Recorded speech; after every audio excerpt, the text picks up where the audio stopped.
네, 경제 깊이를 더하는 이슈 플러스 시간입니다. 요즘 비트코인 가격이 2천만 원을 넘어서며 가파른 상승세를 보이고 있습니다. 여기에 전 세계 금융기관들까지 가세하면서 암호화폐에 대한 관심이 증폭되는 상황입니다.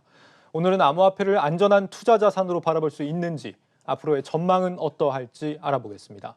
먼저 최근 시장에서 비트코인의 가치가 어떻게 인식되고 있는지 김태학 기자가 살펴봤습니다. 저 아이스 아메리카노 한 잔 주시고요. 비트코인으로 결제할게요. 비트코인으로 커피를 결제해 보려고 했는데요. 최소 송금 가능 금액이 0.002 비트코인, 우리 돈으로 약 4만 원 이상이라 커피 한 잔은 결제가 불가능한 상황입니다.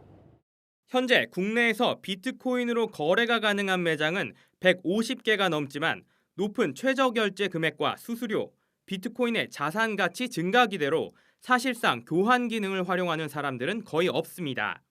가지고 있으면 훨씬 더 가격이 올라가는데 왜 내가 비트코인으로 아니면 리플로 아니면 이더리움으로 결제합니까? 라고 하면서 이제 결제를 안 해요. 가상화폐로. 거의 없어요. 안 해요.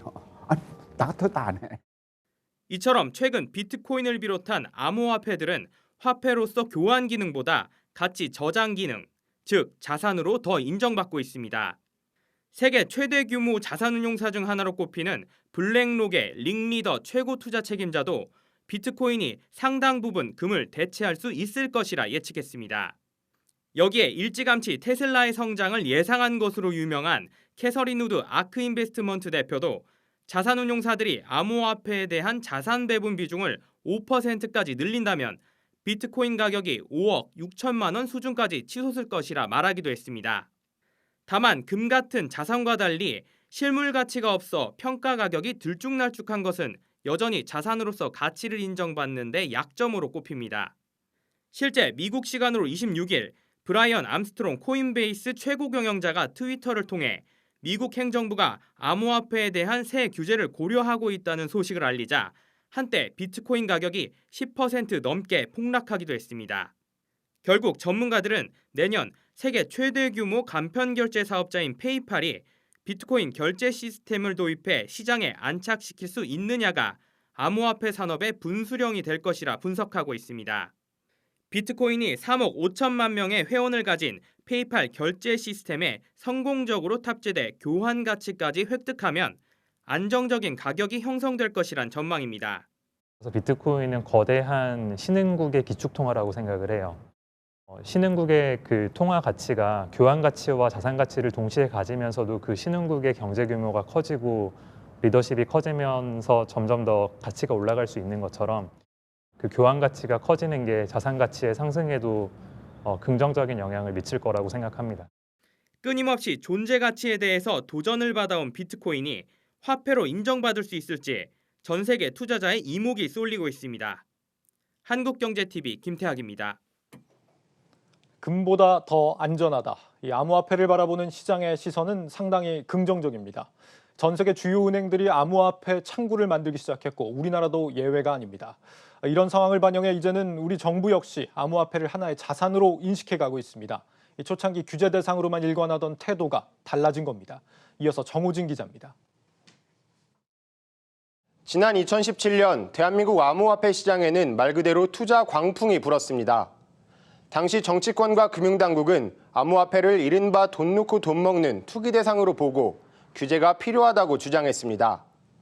최흥식 당시 금융감독원장은 비트코인은 버블이 확 빠질 것이다, 내기에도 좋다고 말했고 박상기 당시 법무부 장관도 거래소를 통한 가상화폐 거래를 금지하는 법안을 준비 중이라고 말했습니다. 하지만 시간이 흐르면서 암호화폐 시장을 바라보는 정부 관계자들의 시선에 변화가 감지됩니다. 암호화폐를 투기 대상이 아닌 자산으로 인정하는 움직임이 나타난 건데요. 올해 7월 정부는 암호화폐 소득을 기타 소득으로 분류하고 20%의 세율을 적용하는 내용의 세법 개정안을 발표했습니다. 홍남기 부총리는 암호화폐 거래의 소득 파악이 가능해지면서 이번 세법 개정안에 과세안을 포함했다고 설명했습니다.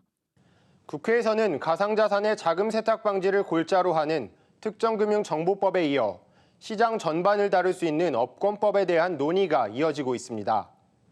국회 정무위원회 여당 간사인 김병욱 더불어민주당 의원은 가상자산 산업이 포스트 코로나 시대의 성장 잠재력이 높은 주요 산업 분야 중 하나로 재평가될 수 있다고 말했습니다.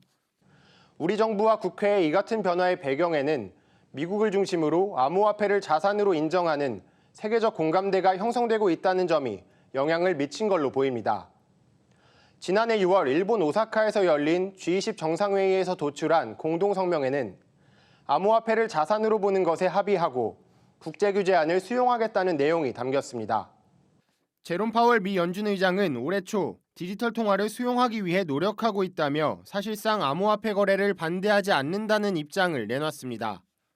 또 올해 7월 미국 통화감독청은 뱅크 오브 아메리카, 시티은행, 골드만삭스 등 은행들이 암호화폐 전용 창구를 열고 가상자산을 맡을 수 있도록 허용했습니다.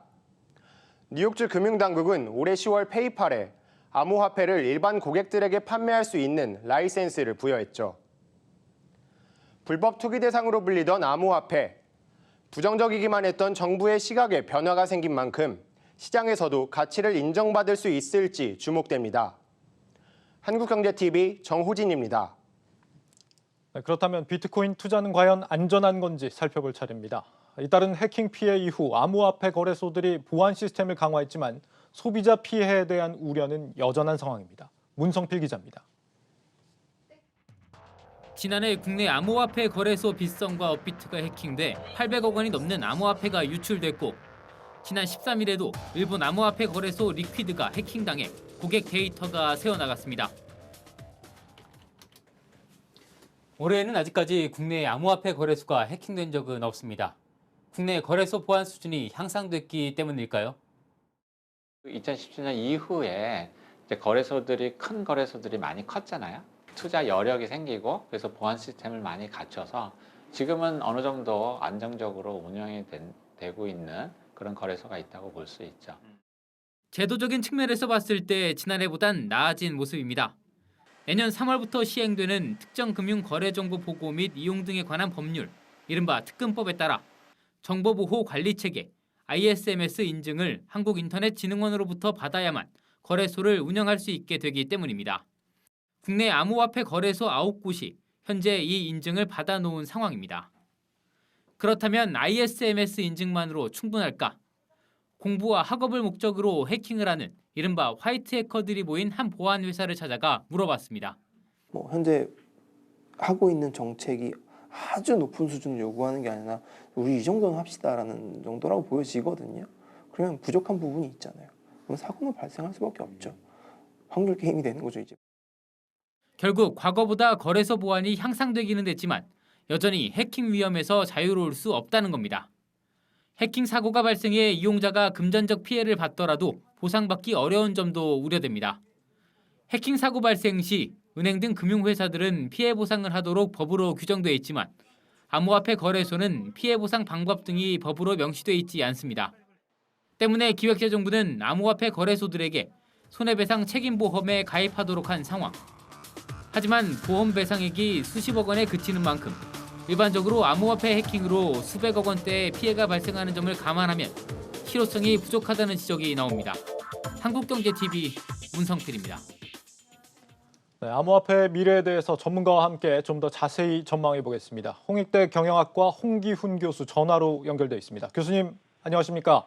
네, 안녕하세요. 네, 암호화폐 시장에서도 조금 흐름이 나뉘는 것 같습니다. 비트코인은 디지털 골드, 하나의 자산으로서 인식이 되고 있고 나머지 코인들은 화폐로서 인식이 되는 게 아니냐 이런 건데 이런 분류에 대해서 어떻게 생각하십니까? 일단 화폐로서의 얘기가 조금 더 익숙하실 테니까 후자의 얘기를 먼저 하자면 화폐로서의 다른 코인들은 인간이 발행하는 이제 코인들이잖아요. 근데 이런 것들이 화폐로 인정을 받고 또 실제 화폐로 쓰이기 위해서는 지급 결제에 있어서 널리 받아들여진다든지 발행량과 같은 다양한 화폐 정책들의 지속성이 신뢰될 수 있어야 하는 여러 가지 조건들이 충족되어야 하는데요. 현실적으로 봤을 때 그리고 우리가 아직까지 암호화폐에 대한 경험으로 미루어 봤을 때 가까운 시일 내에 이러한 조건들이 만족되지는 않을 것이라는 컨센서스가 전문가들 사이에서 충분히 형성되어 있는 것 같습니다. 그래서 일단 가까운 시일 내에 다른 코인들이 화폐로서의 역할을 충분히 할 수 있을 거라고 생각하지는 않고요. 비트코인이 이제 디지털 자산으로 인정받은 것은 사실 어떻게 보면은 비트코인을 돈을 주고 사는 사람들이 있을 때부터 이미 그런 현상이 나타나고 있다고 볼 수 있기 때문에 새로운 일이라고 보기는 조금 어려운 것 같습니다. 네, 이 최근에는 대형 IT 업체들도 암호화폐를 내놓고 있습니다. 카카오가 이미 뭐 클레이라는 코인을 내놨고 페이스북도 내년 1월에 리브라라는 코인을 출시한다고 하는데 이런 코인들 어떻게 전망하십니까? 이제 계획들이 나온 상태고요. 아직은 구체적으로 어떤 종류의 시도가 될지도 모르는 데다가 규제 기관들의 관심이 있을 부분들은 아직 많이 빠져 있는 상황이거든요. 그러니까 극초기 상황이라고 볼 수 있습니다. 그래서 지금 단계에서 이게 뭐 잘 될 거다, 잘 되지 않을 거다의 전망을 내놓기는 좀 어려운데요. 심지어 이거 좀 보면 이 각각의 코인들의 목적들이 다 다른데 성공의 기준이 뭐라고 말하기도 어려운 상황에서 이거를 뭐 된다 안 된다 얘기는 좀 어렵습니다. 뭐 예를 들자면 성공의 기준이 뭐 안정된 결제 수단인지 뭐 아니면 새로운 금융 헤게모니의 등장인지 뭐 발행자가 수익을 내는 건지 뭐 아니면은 변동성이 굉장히 높아서 중개인들이 수수료를 취하는 건지 뭐 이런 가장 기본적인 부분들에 대해서조차도 아직 암호자산 업계에서 아무 생각이 없는 상황이라서요. 그리고 또 이런 거대 기업들도 들어오니까 뭐 내 코인도 성공할 거야라는 식의 논리는 일단 돈 벌자라는 식의 논리랑 뭐가 크게 다른지는 구분하기 어렵기 때문에 성공 여부를 논하기에는 좀 시기상조가 아닐까 싶습니다.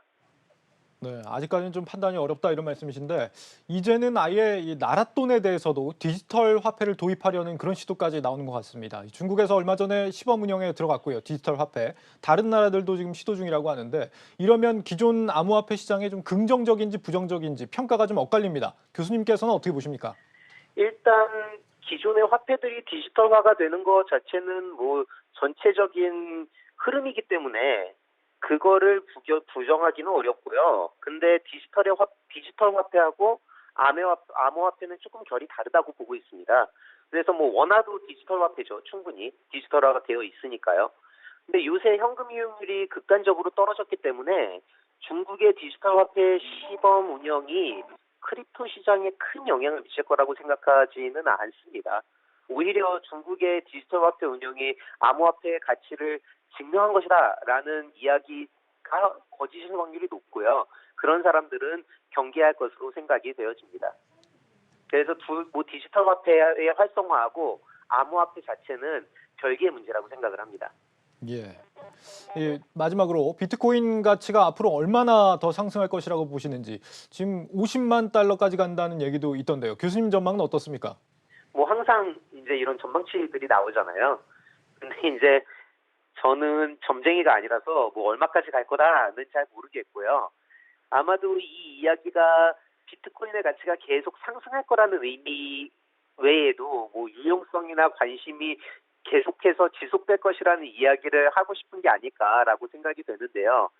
일단 큰 이변이 없는 한은 비트코인이나 다른 알트코인들이 사라질 거라고 생각되지는 않습니다. 왜냐하면 누군가가 가치가 있다고 믿으면 존재할 테니까요. 반면에 같은 논리에서 2008년부터 12년간 사회 구성원의 대부분들에게 인정받지 못하고 있는 상황인데 갑자기 막 뭐 지금 비트코인 가격이 좀 오른다고 해서 엄청나게 많은 사람들이 이 코인이 가치가 있어 라고 또 생각할 거라고 생각하기도 어렵거든요. 그러다 보니까 아마도 가까운 미래에는 새로운 혁신이라는 이름을 앞세운 그 무엇인가가 이 비트코인이나 다른 크립토들을 대체하기 전까지는 비트코인이나 알트코인들은 지금처럼 소수의 사회 구성원들에 의해서 유지가 될 것이라고 생각을 하고요. 뭐 50만 달러라는 구체적인 가격에 대해서는 사실 뭐 우리가 알고 있잖아요. 뭐 그렇기는 어렵지 않을까 싶은데요. 뭐 항상 이런 전망은 항상 있고요. 판단과 그 판단에 대한 책임은 투자자들의 몫인 것 같습니다. 예, 교수님 여기까지 듣겠습니다. 말씀 고맙습니다. 네, 감사합니다. 네, 홍익대 경영학과 홍기훈 교수였습니다.